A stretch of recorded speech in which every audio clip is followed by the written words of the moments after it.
Hello. Hey there, Aisela. How are you today? I'm good. I feel like we just did this. We did just do this a few days ago, but we've got a special treat today, so we're back on. Welcome, everybody, to Gaia Gossip. This is Gaia Gossip on the Move, because we have a new team member who's leading the way for us out there on the roads. And we're going to be having a lot of conversation around the climate impact stories that are out there, and a lot in the hemp industry. So welcome, everybody. Thank you for joining us today. And Aisla, it's good to see you again. Good to see you. So yeah.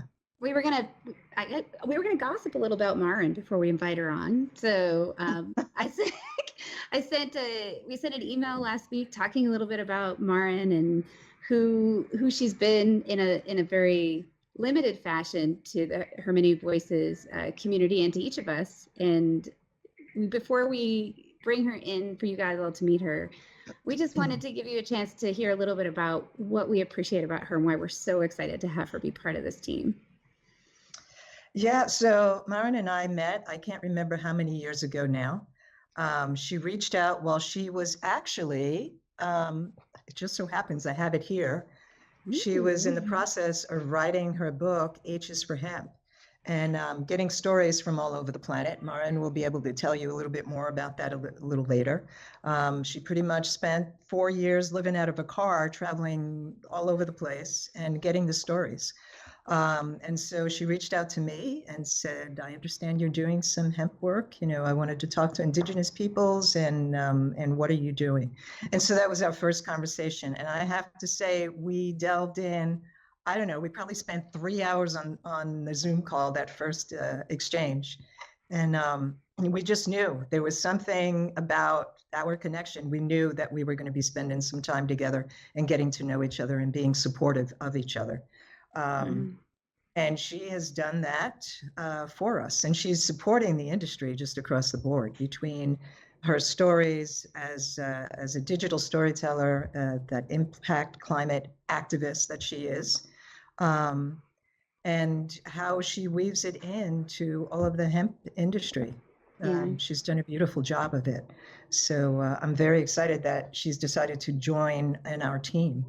And, globally, I mean, we're having all sorts of issues on the planet as far as the climate is concerned. And one of the things that I just loved when I met Maren and heard her story from her was the relentless pursuit of her curiosity. That, and she'll correct me if I'm remembering this incorrectly, but when I first spoke with her, she talked about how she initially thought, I want to understand more about this refugee crisis that we're having. And she said, I thought, I'll live in my car for a few months and investigate it. And what happened was she lived in her car for 4 years and went to some double digits number of countries and actually followed her question all the way through to understand that the refugee crisis is actually man-made, that it's the result of the ways that we have damaged the planet, that has created resource issues, that has created wars, and that there is the community that she landed in. She didn't start with hemp. She came to hemp through this relentless pursuit of her curiosity about what is causing this harm and this pain and this devastation. She found the hemp community and the ways in which hemp as a plant, if we can switch to using products created from hemp, we can drastically heal our planet. And for me, that was just so inspiring, both in terms of the solutions she found, the stories she followed, and the way that she showed up in this quest for making the world better for others. And it makes me so happy to see all the places she'll take us to on the show as well. Yeah, her passion and her knowledge, her passion, her drive to get these stories out there, to realize the impact that it's having all over the planet, and how we are creating a lot of climate refugees at this point. There are islands of people, thousands of years that people have been living on, and suddenly now there's no land for them to continue for the next generation. There are all sorts of stories that are out there like that on the planet. And Maren is definitely addressing a number of stories, and particularly how hemp can have an impact in a positive way. So I'm looking forward to this whole series that she's doing with us. Me too. I hope it goes on for years until we fix everything, which hopefully will be soon. But it's delightful. I can't wait for you guys to see where she is. So it's going to be such an amazing experience. And I really appreciate the work that you do, Alicia, to bring so many people into her many voices so that we can have the benefit of so many voices in this work and the stories. Yeah, I mean, for you guys, the her out of her many voices makes reference to Mother Earth, the many voices, all of her children. And that's not just those of us in this human form that are, those are the trees, those are the rivers, the birds, the fish. It's all of her children.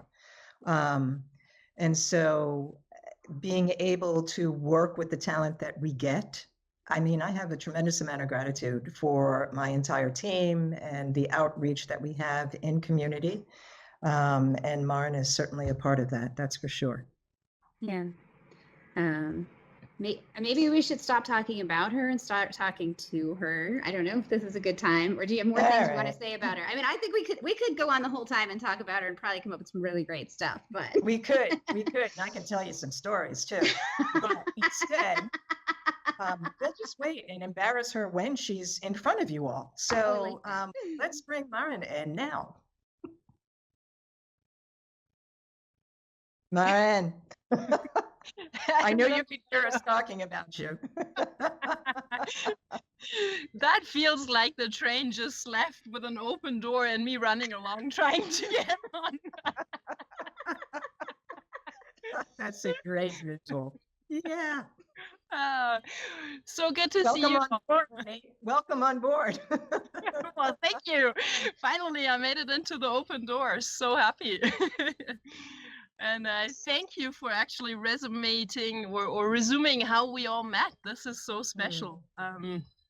It just made me actually think how, why, and under which circumstances we came together. I mean, Alicia, you and I, we met in the middle of COVID lockdown, where life happened precariously through online meetings. And I remember there were butterflies in my stomach when I met you. Oh, very sweet, honey. Thank you. It was such a special meeting, hearing about your story and also about the many, many different angles of history that you take, obviously, due to your own descent and your own history that you've lived. So yeah, I totally second you on, it was sort of a first off meeting, knowing immediately that however and whatever we would do together, it would be a long-term connection. And then, yeah, Aisela, I met you when literally the book was in my hands, very fresh. I think one of the first books actually of the book boxes went out to your address in the United States. I came with a car full of books and you were like, how did you fit them in here? It's just like, do not get between me and a goal. And this is that book that she's talking about, The H is for Hemp. It is no small piece of literature. Yes. So, it took a moment to get certain things. Well, and it was printed on hemp, which I think that's a really interesting story for if you're willing to tell a small part of it, because printing it on hemp was quite an ordeal from what I remember. Oh yeah, actually it was at that time. Took me about 1.5 to 2 years in total to kind of come to that conclusion and understanding that this epiphany being told by the hemp industry that, there's hemp plastic and there's hemp paper and everything can be done and is done, that in the case of paper, it wasn't quite so done at that point. So we're speaking about, when was that? I think it was 2018 when I started researching. It was about 2020, beginning of the year, when I realized, okay, this is a dead end road I'm moving down on. Like, there's gonna be no hemp paper anywhere in the world that I can actually print my book on. Because obviously we're talking a photography book, so it does have a bit of special demand. I can't just, basically print on a home printer or something. And then I guess it was also a bit the dynamics of COVID itself, because when I reached out to Hanemühle, I think we were already in the COVID lockdown. And I heard that from a lot of people in the industry, and I can actually tell my own account to that. The COVID lockdown made one thing possible, which was that you were suddenly able to reach these, higher level position people in companies that usually are completely unavailable to you.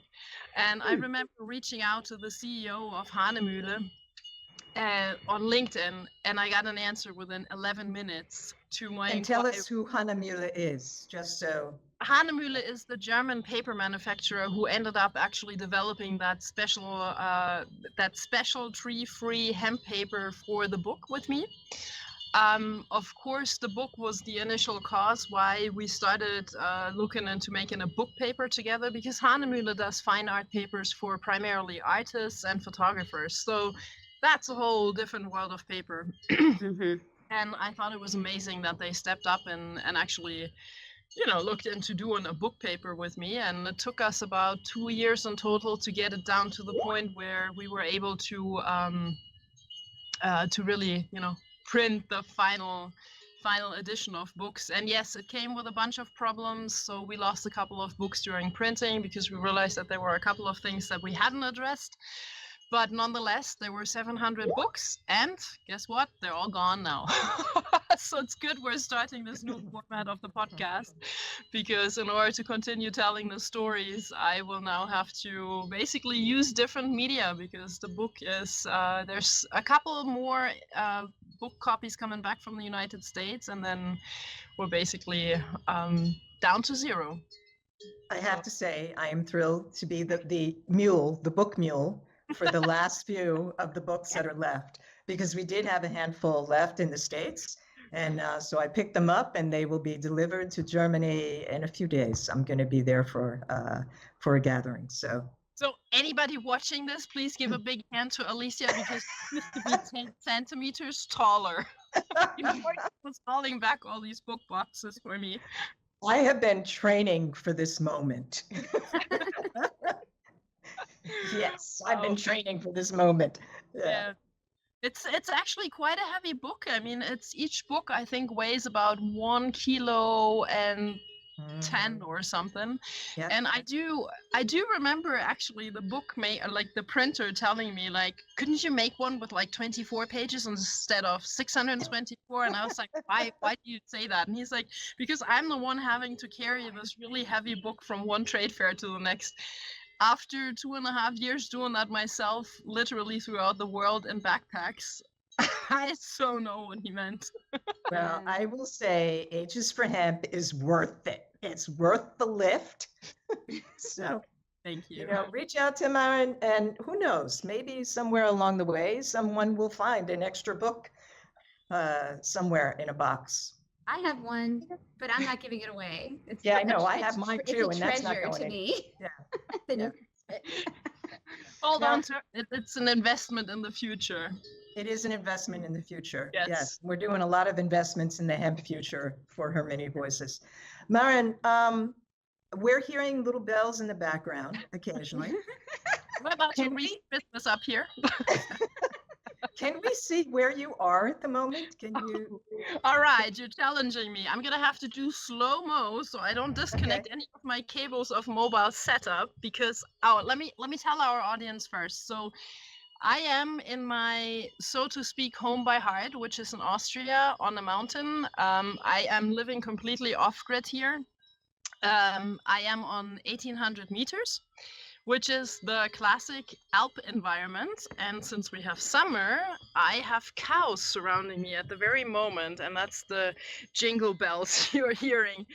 Actually, I think we might actually see them.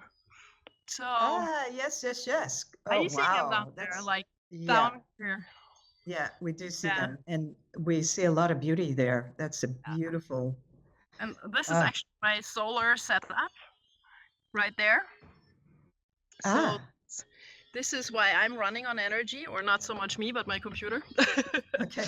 If there were a way to plug you in, we would need to do that because I know you could use the extra energy boost with your schedule, that's for sure. At the current moment, definitely. But I do have to say, this is why I love it so much up here.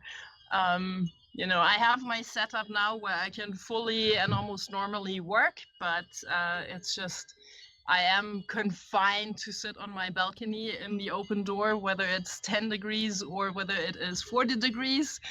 So I'm very much submersed in the elements, and that is, to me personally, a very good way of keeping grounded. Yeah. You did write the majority of your book there, didn't you? I did Or, indeed, yeah. yeah, Yeah. okay. There Yeah, I were can see that environment would be very supportive of that. actually all of the creative writing I did up here, which means all of the diary writings or diary entries, and a lot of the I will say sort of, you know, research parts that then had to be put together in writing, they happened up here. A lot of the work, like, you know, sort of hardcore work of data and post-production of photography and everything, and that I did have to do in the valley, because it's just, when you're working with a big machine and you have literally 8 external hard drives, then my setup of solar power does run dry pretty quick, and if there's not a solid, you know, amount of sun hours a day, then that doesn't work. Yeah, I can imagine. In general, though, that seems like a really wise way to keep your work-life balance. Like if you don't have sun, and you run out of sun, that, I don't know, it feels like that would be a good thing for all of us to have some external limits. And the opportunity to go and do the rest of it is nice, but the default is those external limits. I wonder what that would do for us. Oh, Well, it certainly slows every process down a little bit. And I don't mean so much that you're slower in what you work, but you're certainly slower in the way you move. And I keep having that conversation literally all the time. I think a lot of our, excuse my language, but a lot of our human screw ups, they actually happen because we live in a world of technology that benefits us moving quicker than we can kind of collect our thoughts and make sure that we've actually thought things from the beginning all the way to the end. So shooting an email at somebody that will actually leave a trace of extra problems is sort of the common way of doing things, versus sitting back, breathing in, breathing out, watching the cow for an extra second, and basically going like, wait, if I see that now like this, how is the other person going to receive that message? Is the problem going to be solved, or have I added another 2 problems to the already existing one instead of solving anything? Yeah. So I think there's also this rhythm of you become extremely aware of what you're using up here. So I will not have my internet connected to my computer unless I'm actually using my internet very actively. I am not leaving my external hard drives attached to the computer unless I'm actually working off them, which means I have to be extremely energy sensitive, I suppose, so to speak. And when you've practiced that for, I mean, I've been doing this now for about 10 years. It kind of engraves in your DNA, which means I will continue doing the same thing when I'm sitting in an office where I actually have, you know, the energy coming out of the plug, where I wouldn't necessarily have to do it. But you just know that there's certain things that will keep us from just blatantly wasting energy or wasting resources. It's just, yeah. You know, we got to pay attention to that across the board. You know, I at home, I do little things like the lamp is not being used, it's unplugged. You know, the microwave unplugged, the whatever it is, it's unplugged until I need to use it. And it's those little things that can make a difference if we are all doing those little things. You know, we all contribute in some way, shape, or form. Some of us more than others. But to help in those little everyday kind of behaviors can make a huge difference. And we need it at this point. Oh my God, I'm looking at the news, I'm reading the news, I'm listening to the news this week, and we had the hottest day ever on the planet on Monday. Mm-hmm. Wow. And the day before, it said, and I'm sorry, I'm talking globally. And the day before, it said it was the hottest day globally. And when they talk about global, we're not talking about any particular region, everybody. We're talking about just across the board. And across the board, the temperature was 17, a little over 17 degrees, a little over 62 degrees. And so, you know, every day it's doing this. So if there are things that we can do, whether it's you have your solar panel or you unplug a lamp or whatever it is, you know, these little things are needed at this point. I'm Print your also book on hemp, I think, was the other one. Print your book on hemp. and print your book on hemp. Yes, I mean, look at, you know, If you hemp can paper. afford it, then do that. Yeah. And speaking to that, the reason why Maren just said, if you can afford it, do that, is because we're in an industry that we were lied to. People drank the Kool-Aid hearing that the cannabis plant is such an evil plant, and then it was eradicated almost from our natural environment. You know, governments made it illegal. And now it's coming slowly but surely back into the fold. But, you know, with these stipulations, and depending on where on the planet you are, maybe it's not legal to you.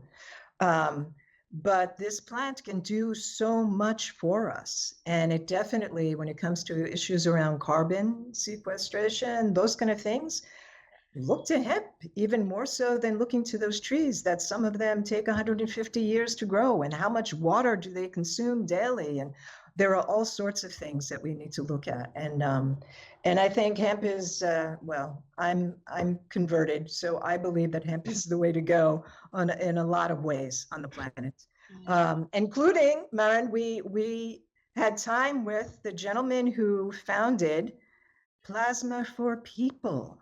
Mm-hmm. Yes, we did. Let's talk about that, and let's talk about this trip that you guys are planning on making. Thank you for always bringing me back to my favorite topics.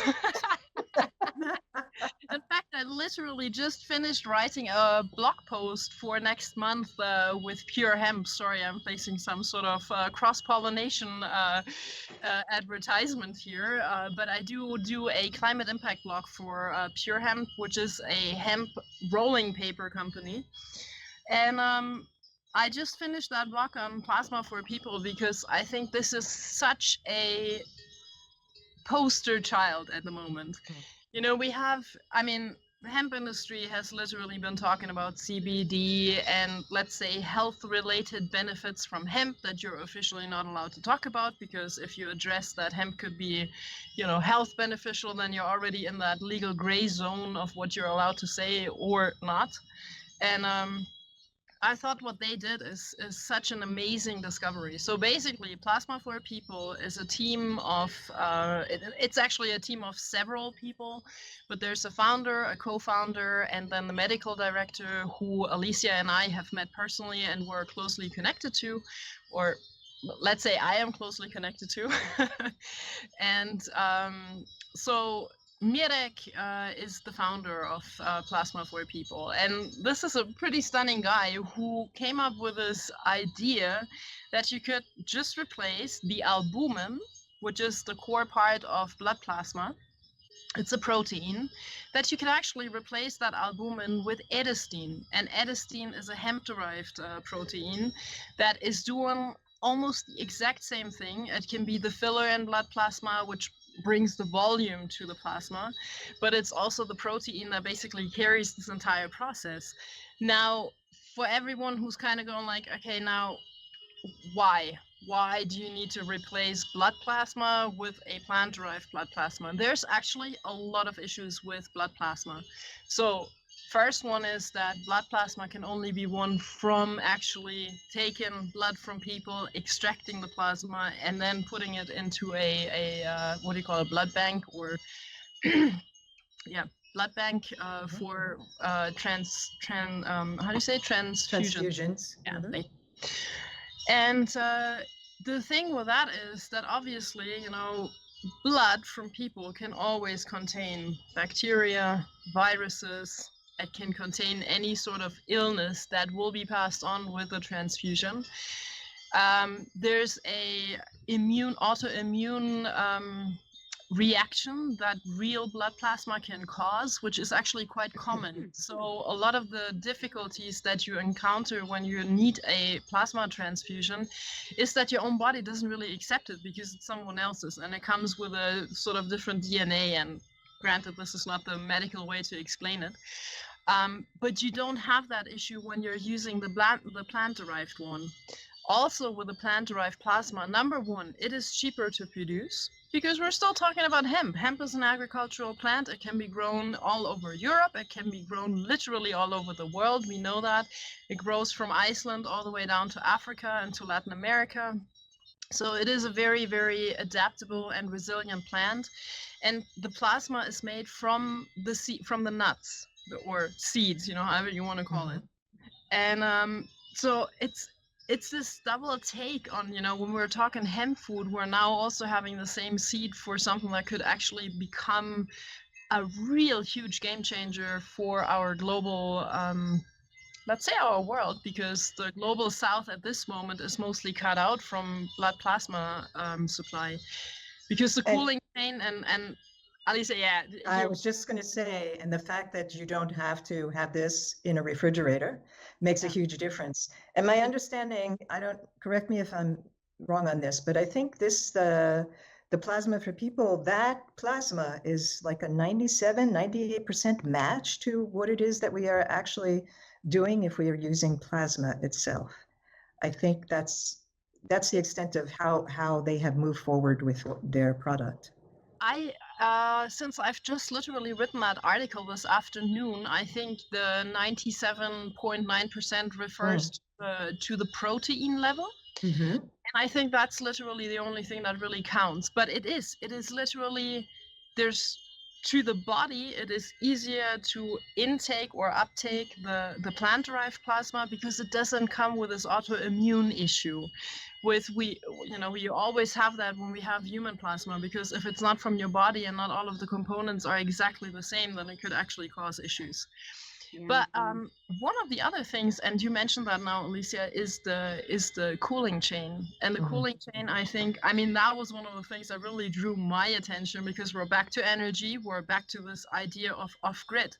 How in the whole world are you going to keep minus 30 degrees to keep blood plasma frozen in, say, Central Africa, where you have 90% of the communities running on either off-grid completely because they don't have electricity, or in the best case scenario, they are on grid, but it's a very weak grid, and it's one that, keeps coming with blackouts. And that's a very, very common issue, not just in Africa, it's also in Latin America. It's, let's say, the entire global south. So that's one of the reasons why blood plasma has been so completely inaccessible to the global south, because you have to cool it down to minus 30. Then when it thaws, it can remain for only 24 hours within the center. It's degrees centigrades between 1 and 6 degrees. And how are you going to keep that? And it is extremely expensive to extract and prepare for transfusion. And that means, we probably don't even want to know how many billions of euro are going down into the trash because the cooling chain got broken. And Alicia, I know this is a topic very much close to your heart, but I was actually also researching the plasma transfusion needs during the 2010 earthquake in Haiti. Yeah. And I know you've had people from Her Many Voices on the ground. There's a huge necessity to have more blood plasma transfusions for the trauma patients. Especially, Haiti, it's in the Caribbean, it's hot there. We're talking about off-grid, as you were discussing. It's not like we can plug in the fridge and make sure everything is good to go. And we're still in that situation. And we do have a mobile clinic in Haiti. And so I'm definitely interested in how this progresses because it is needed. Yeah, I think Plasma for People, they hit the target on this one. absolutely. And I'm hoping that globally they are supported. They have to Yeah. pass, I think, one more medical, how do you call that, medical trial test patients and everything. And once that is done, they're basically ready for market. I mean, it sounds like it would be tomorrow, but it is a long journey that they still have to. And I mean, power to the universe. Please, please, please give donors, give the investors that these guys need to bring that to the global market, because that's not a selfish business idea. It is actually a game changer on the big level. Right. Yeah. Yeah. And I think the first time I was introduced to Plasma for People was, it's probably at least 2 years ago, Yeah. you know? So, It yeah. just takes time. Yeah. So in September, our show is going to be stories from Maren joining Plasma for People, and I believe one other company, correct, on a sailboat, right? Yeah, actually, I think this was what we were promoting in the beginning, because it was sort of the first really lined up show notes or events. So basically, next month in August, I'll be joining up with Plasma for People and also with Ed Lehrberger, who is again a partner of Alicia. Yes, he's a partner of Her Many Voices at this point. Yes. Between Ed Lamberger and Bernie Perry, we have now, we're expanding Bernie's restorative botanicals company. So the three of us are now partners. Yeah, I'm very excited. And I know Ed is very excited about joining you guys. He's a sailor. He goes out there, 1 or 2 times a year. That's his big holiday. Yeah. So he is thrilled to no end. And, he'll have that conversation with Plasma for People. Maybe we get to have a clinic, a site on our campus, which is in Fort Lupton, Colorado. Yeah. That would be amazing. That would be amazing. I mean, we shall see. We'll have the personal meeting between Plasma for People and Ed. How much nicer could we do it and then on a French hemp sailboat? So that's also a big shout out to my two friends, Fred and Fred and Pierre. They have basically supported the book ever since the book has been out, and it was amazing because I don't know these two guys. They bought the book, and then I kept seeing posts online, where they were promoting Ages for Hemp, and I kind of was wondering, like, who are these guys? And searching a bit, and I thought that was so insanely amazing what they were doing. So, two French guys bought a sailboat, outfitted the sailboat as much with hemp as they could at that point, but all done out of their own efforts. So they are looking for sponsors. They're trying to, go the right way. They have that mission and vision of actually doing a whole world trip on their hemp sailboat, and every harbor that they come to, they have a mobile exhibition that they basically just take out of the boat and build up in the harbor and give like a mobile educational exhibition on hemp everything, hemp paper, hemp cloth, hemp for sailing, hemp plastics, hemp or biocomposites, you name it, they got it. And they're connecting to the entire hemp world to make sure that they have samples of materials and samples of products. They're connecting to the hemp world per se, such as they did with me and also with Plasma for People. So this is the funny story. Last year, they reached out to me because they've asked me, I couldn't really help them financially because they were looking for sponsors to have the logos of projects on the sale. And I said, guys, I'm really sorry. I'm the classic artist. If there's anything I can do for you, I can do a story or I can do a photo shoot or something of that kind, but I'm not going to be the one to support you with money. And they said, no, we love your network. And if you can share your network with us, that will be it. So I kept, sharing some contacts with them, which they were very happy about. I didn't really feel like I had done too much for them. And then it was last year when I met Plasma for People in Prague. Alicia, this was the conference we both were at. I was just completely blown away by this idea of what we had just talked about. So I made a big post on LinkedIn, and that LinkedIn post, for some reason, spread quite far. And so Hemp for World, that's the name of the French project of the boat. Hemp for World reached out to me and said, Maren, can you just please connect us to these people? We so want to have their logo on our mainsail. And I said, sure. Not sure if they're going to be your perfect sponsors, because they're also in a sort of, trial where they need a lot of money to go forward with what they're doing. And it ended up in, I think, March of this year. I suddenly received a photo on WhatsApp from Fred, who sent me his mainsail that was covered with Plasma for People logo and H is for Hemp underneath. And I said, you guys are so crazy. You should have picked a sponsor who actually would have given you a lot of money. This is true. This is true. Yeah. I have been, while you're talking, I sent that photo to Mikey, our engineer. Mikey, is it one that you can actually show at this point? Did you get it? Because okay, all right. Yeah, I love this story, Maren, because it's just there's so much heart to what you're up to. And yet also the heart has such a practical benefit to people to really get a sense of what's happening and what's possible.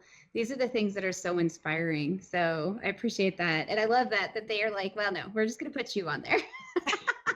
That seems right. It was fantastic, and it's true. It's really, really true. And I think many people within the hemp industry, probably also Alicia, you have also experienced that.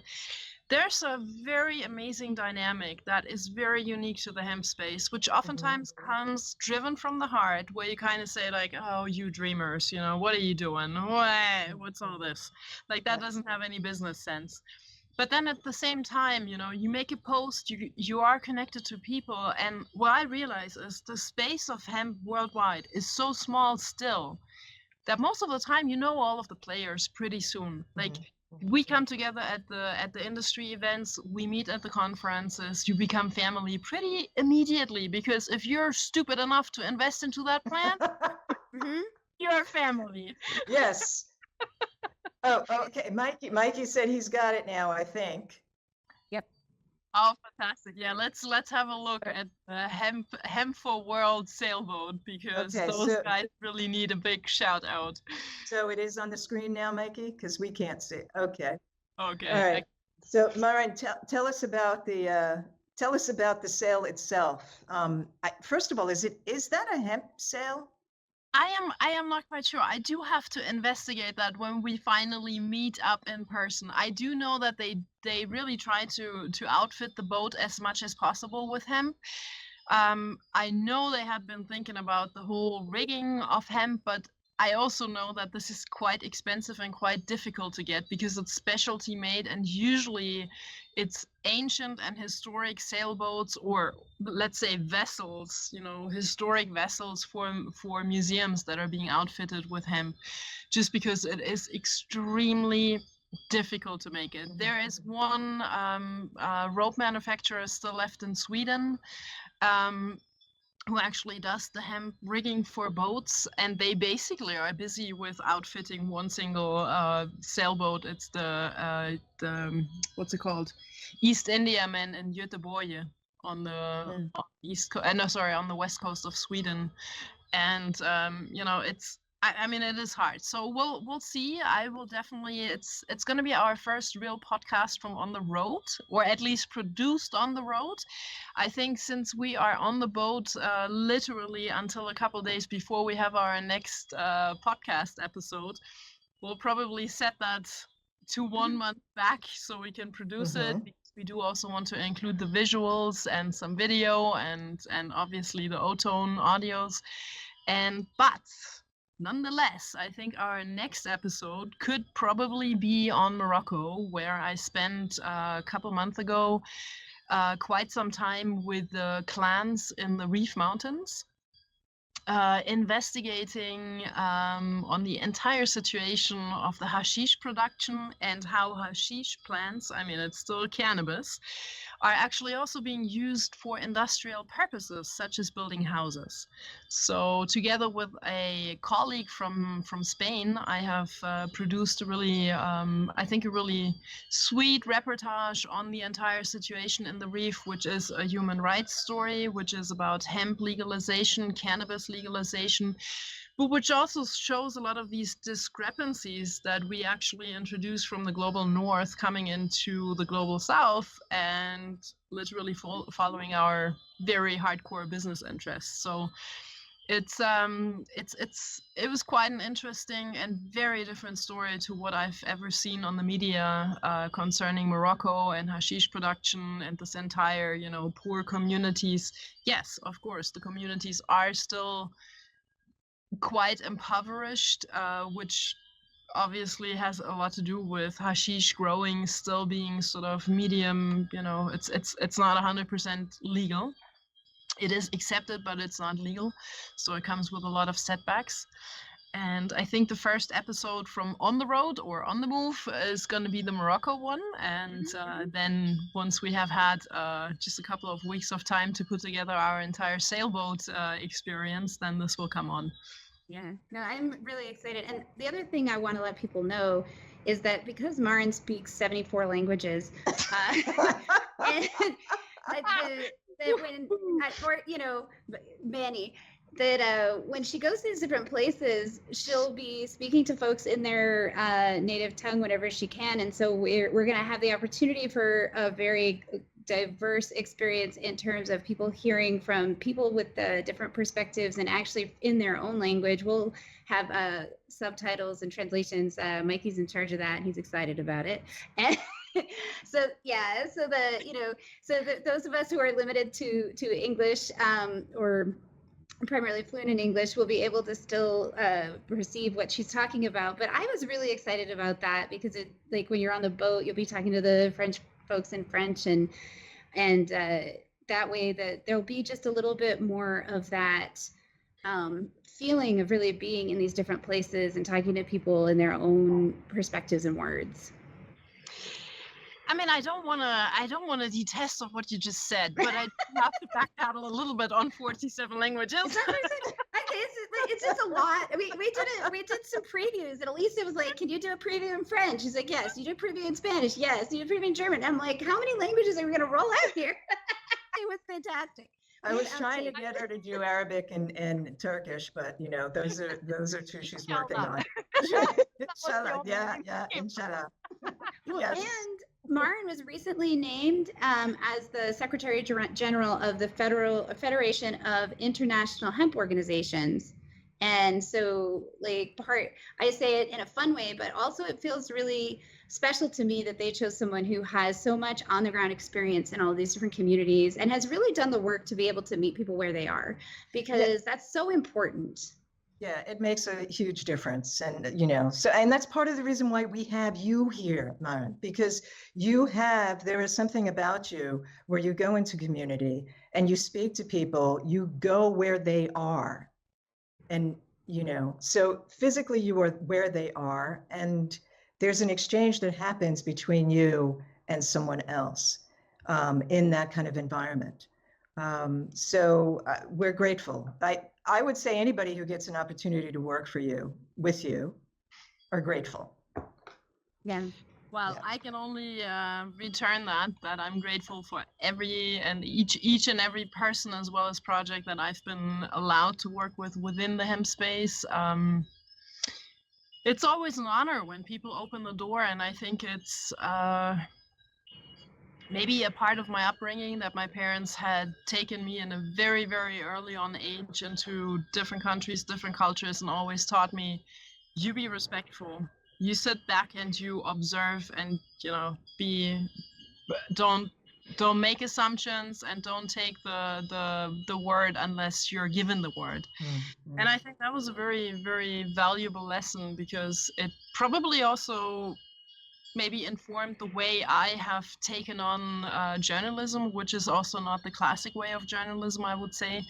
I, you know, obviously mix quite a lot between using the camera, using the pen, recording, just listening. And I think listening to people is something so important. It's one of these it's a little bit like sitting up here and listening and observing the cows. There's something really beautiful, because if you can take the time to observe, and if you can take that inner calm that it takes to just hold a space, because sometimes it is very uncomfortable when you're sitting back and you're observing and you cannot intervene with things happening because you're not allowing yourself, or the situation is not allowing you to intervene with it.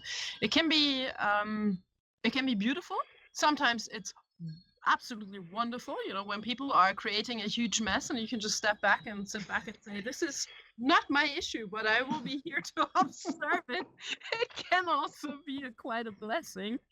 But then at the same time, especially in let's say social justice environments, or let's pick a very drastic one, when I went to Ukraine last year, and you have to witness situations where you would very much so like to intervene and change the world right in that moment, at that very point in time, or help people, and you can't. The only thing you can do is record their story and take their story and carry it to the outside. It can also become quite heavy and quite a burden to carry, because people don't just share their story with you, out of a little mood of happiness or nice to meet you.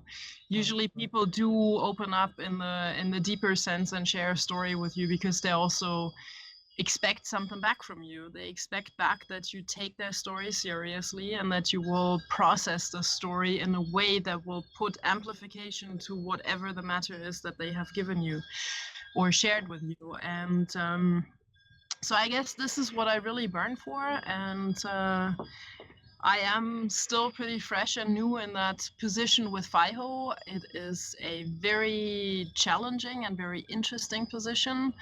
It has opened a number of new doors, let's say, into worlds that I had very, short-term engagement with, such as the United Nations, or also the ASTM, the American Standards. What is the organization?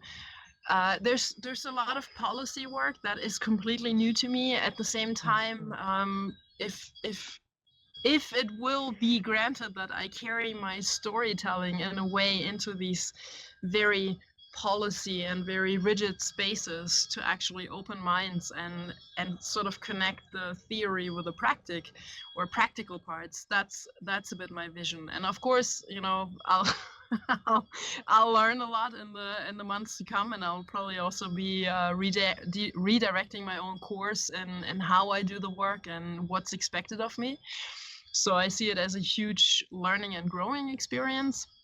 But at the same time, I think I also have to be or stay truthful to my own roots and bring into these spaces what's my expertise, and the expertises that I have listened to, I think, meanwhile, probably hundreds of stories from people that become very personal. And out of those stories, is there anyone, I mean, this plant does so much. People are using it in all sorts of ways, right? Is there anyone that you've come across that is working on helping heal the oceans, the waters with this plant? I personally have not come across anyone. So I'm wondering with all of the folks that you've come across. If I can take the word ocean out, then I could probably name a couple. So I know that there's I don't know if it's a group of scientists or one scientist, but I do know of a scientific project in Florida in the United States that's very particularly looking into how to clean waters with hemp. Okay. I sort of cross-bordered with other phytoremediation projects that have also been concerned with how to clean water from uranium, how to clean water from any nuclear contamination that was in South Africa. And the hemp plant allows, especially, and that's actually an interesting one, because we always think hemp has to grow very large and over months in order to do the job of phytoremediation or really cleaning a body of anything. Could be a body of soil or it could be a body of water. But in fact, it's the germination phase for water where hemp does its big, magic. So it's basically these couple first days when the hemp nut starts germinating, and that's when it uptakes so much of, especially the uranium, in the sense, or that's the project that I know of in Africa, in South Africa. And so I think these are all things that are coming, but you guys mentioned it in the very beginning, and I am seeing this increasingly now with my position for FIHO, where I'm reaching out a lot to Asia, to Africa, to Latin America, and basically have exchanges during the week with, multifold number of countries.